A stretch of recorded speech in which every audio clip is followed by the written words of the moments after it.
The empire did not fall in a single day. It did not collapse with one battle, one emperor, or one catastrophic mistake.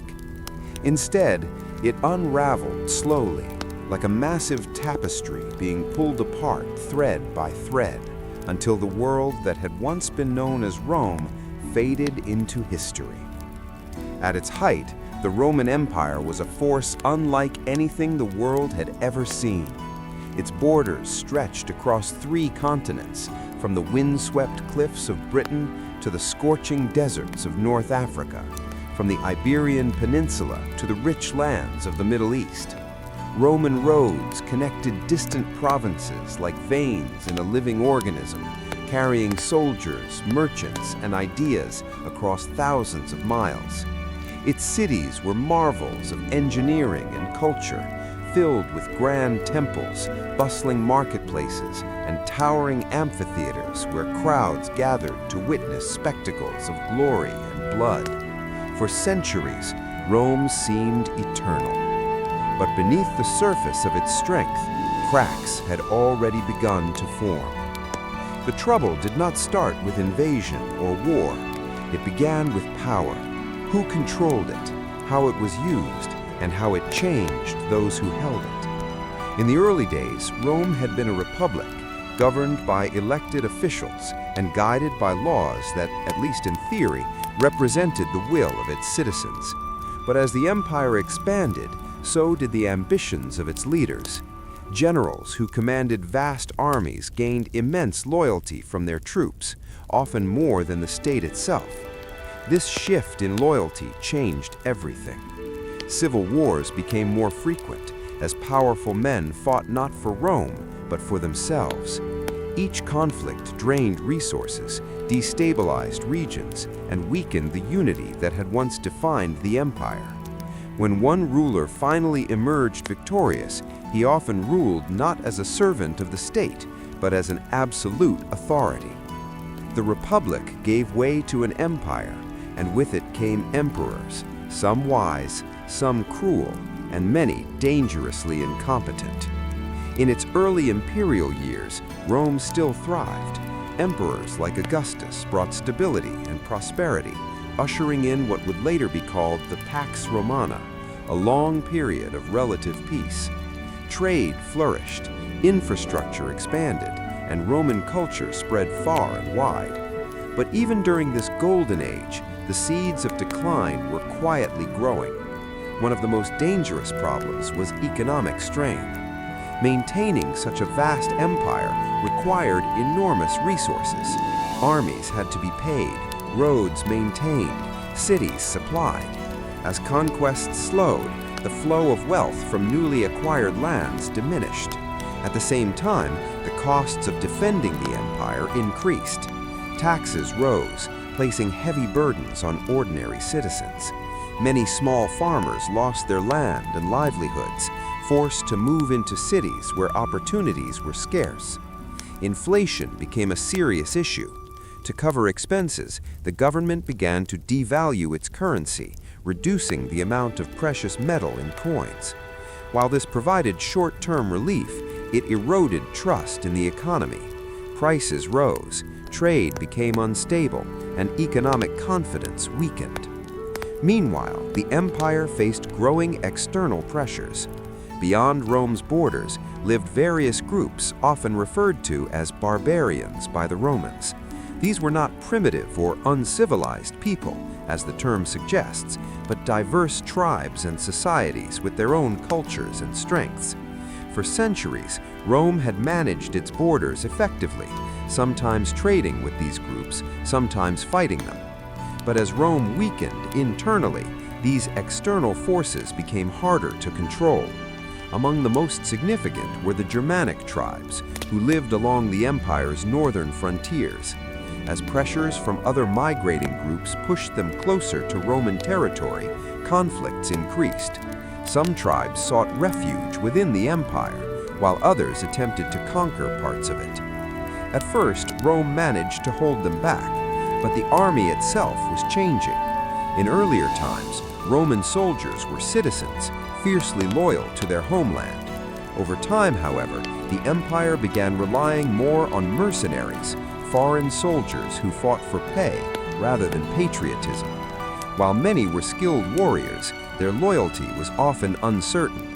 Some would later turn against the empire they had been hired to defend. Leadership also became a critical weakness. The empire experienced frequent changes in emperors, many of whom rose to power through violence or political intrigue. Assassinations, coups, and short reigns created instability at the very top. Without consistent and capable leadership, long-term planning became nearly impossible. Some emperors attempted reforms. One such figure was Diocletian, who recognized that the empire had grown too large to be governed effectively by a single ruler. He divided it into two halves, an Eastern and a Western empire, each with its own administration.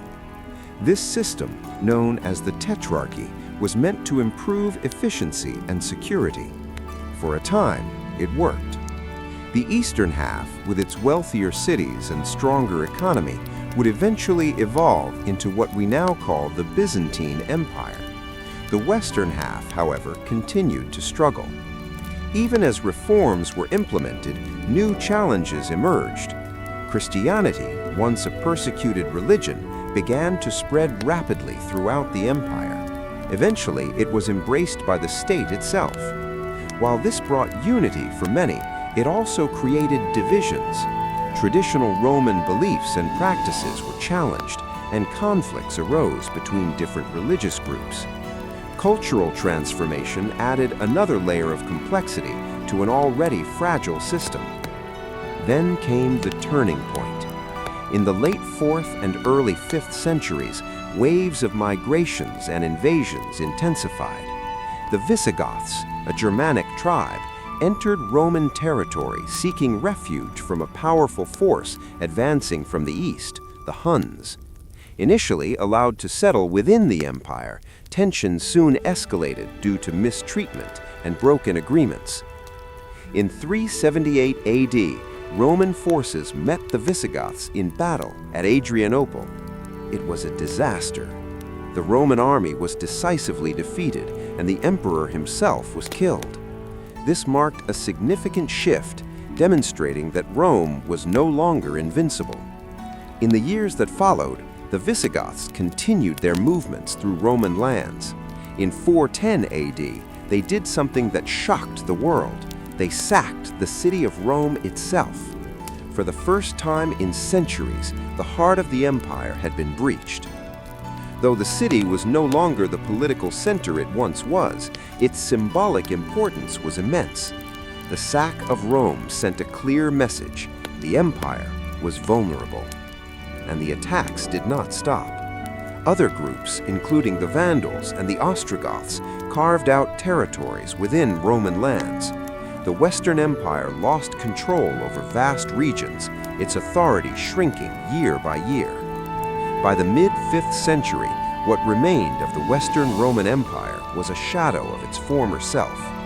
Finally, in 476 AD, a Germanic chieftain named Odoacer deposed the last Roman emperor of the West, a young boy named Romulus Augustulus. Rather than replacing him with another emperor, Odoacer declared himself ruler, effectively ending the line of Western Roman emperors. There was no grand final battle, no single moment when everything collapsed. Instead, it was a quiet end to something that had once seemed eternal. The Eastern Roman Empire, however, continued for nearly 1,000 more years, preserving many aspects of Roman law, culture, and governance. But the Western half, the one that had once dominated Europe, was gone. Yet the fall of Rome was not simply an ending, it was also a beginning. From the remnants of the empire, new kingdoms emerged.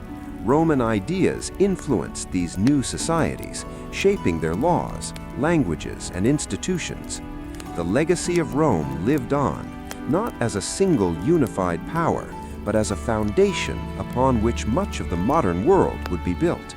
Roads, legal systems, architectural techniques, and even concepts of governance all carried echoes of Rome. The fall of the Roman Empire remains one of history's most fascinating and complex events, not because it happened suddenly, but because it didn't.